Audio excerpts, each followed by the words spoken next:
I don't care about your mother. I'm in the middle of something, so don't interrupt me. She's got 6 months to live anyway. You knew she was going to be gone soon, so don't call me up every time. You can take care of your own mother yourself. One day, I received a phone call informing me that my mother was in critical condition. When I rushed to call my husband, he spat out cold words at me, as if he had no regard for human life. I sat there in a daze with the phone in my hand, thinking about my mother. I wanted to show her how happy I was with my marriage. I believed it would be the greatest repayment I could give her. But now, I might not be able to fulfill my promise. I wiped away the tears that were welling up in my eyes and ran to the hospital. I'm sure my husband is still so absorbed in his hobbies that he has forgotten about our phone call, unaware of the unexpected tragedy that awaited him after that. My name is Sophia. I'm a 27-year-old housewife living with my husband Emery, who is 2 years older than me.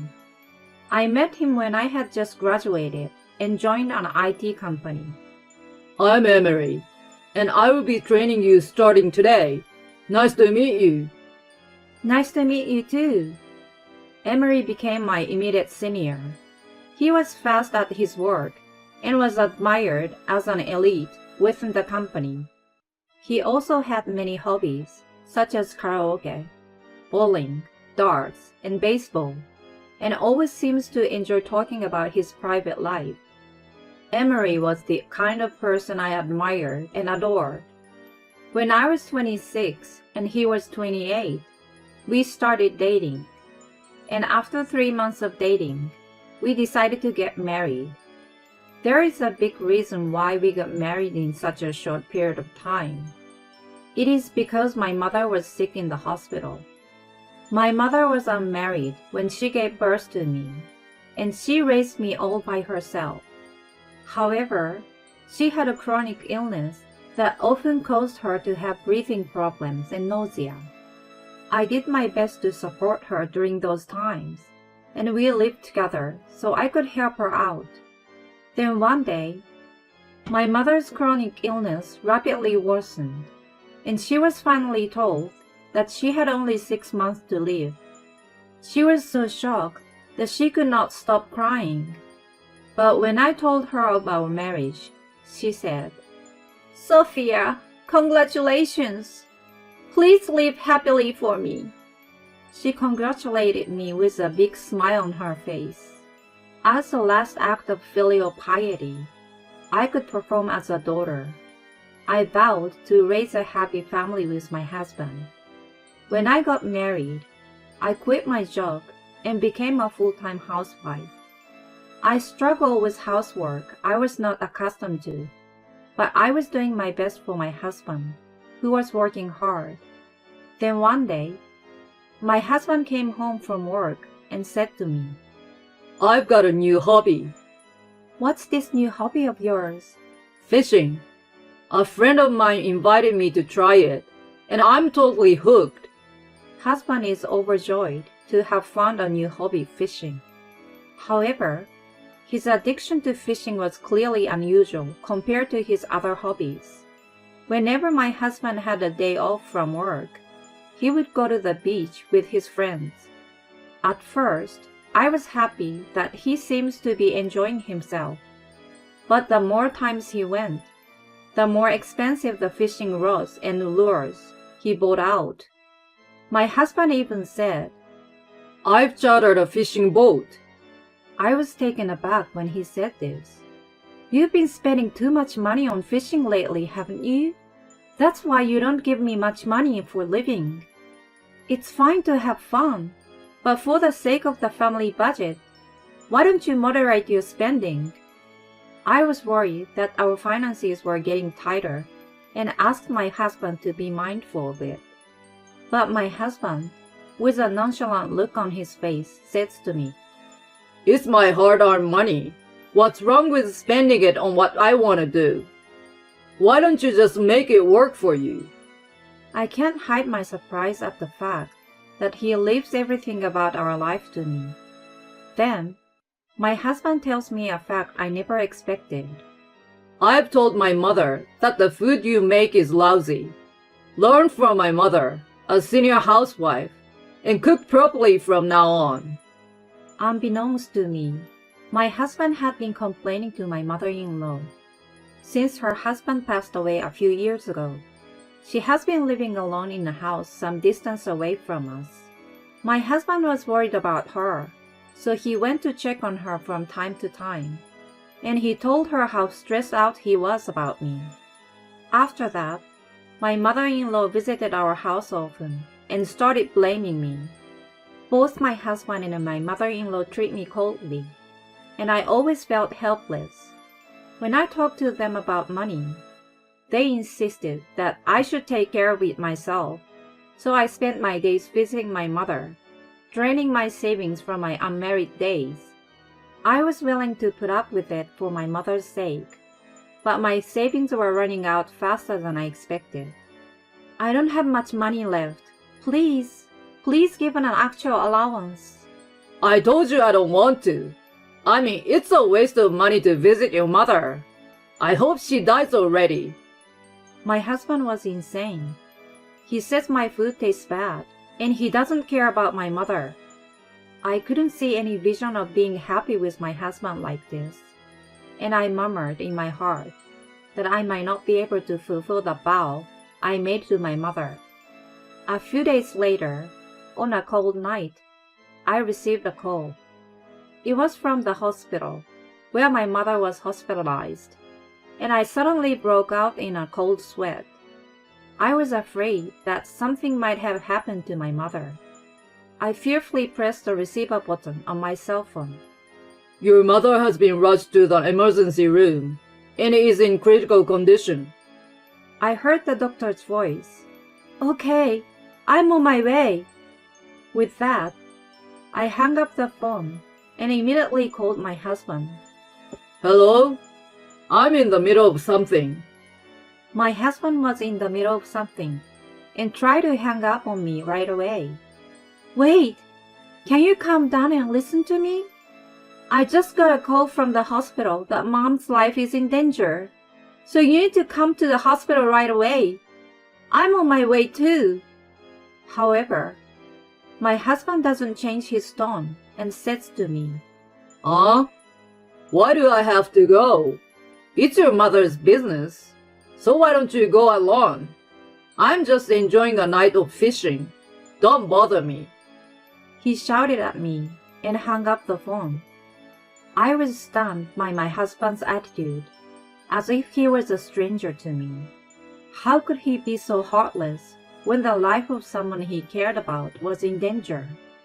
It was my husband who should be on his way to the hospital rather than me. I felt an uncontrollable anger welling up inside me. I want to run to my husband right now and slap him. But right now, there was no time to lose. I gave up hope that my husband would come and headed for the hospital as quickly as possible. The next day, I came home and had lunch alone. Then, I received a call on my cell phone. I rushed to answer it, expecting my husband to finally call me back, but it was my friend Jenny.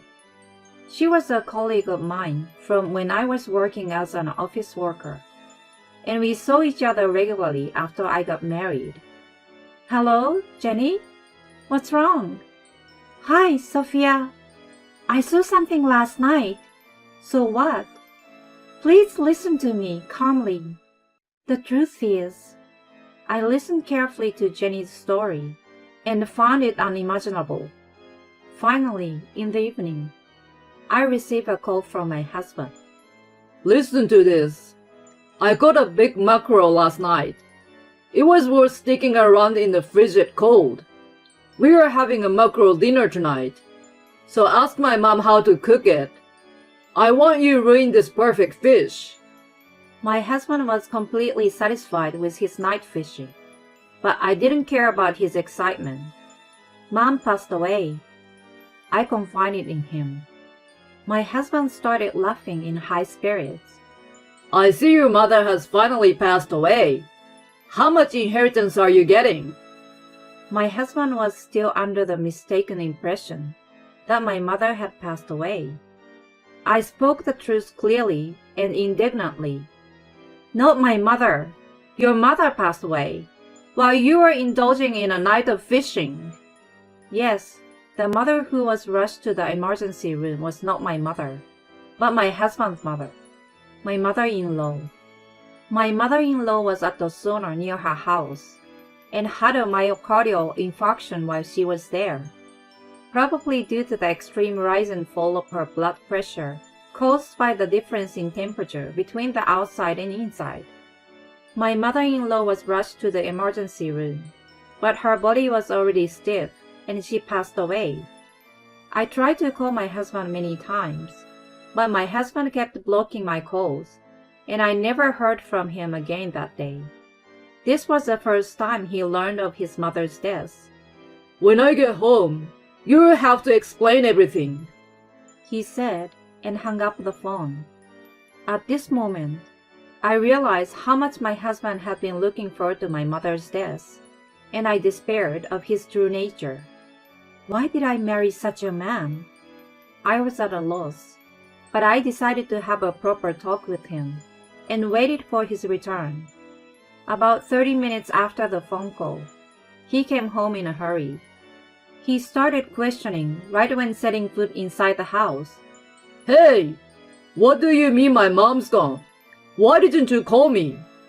He's pissed off that it's my fault, but I don't understand what he's saying. Huh? I called you several times last night, and yet, who is the one who has been blocking my calls all this time?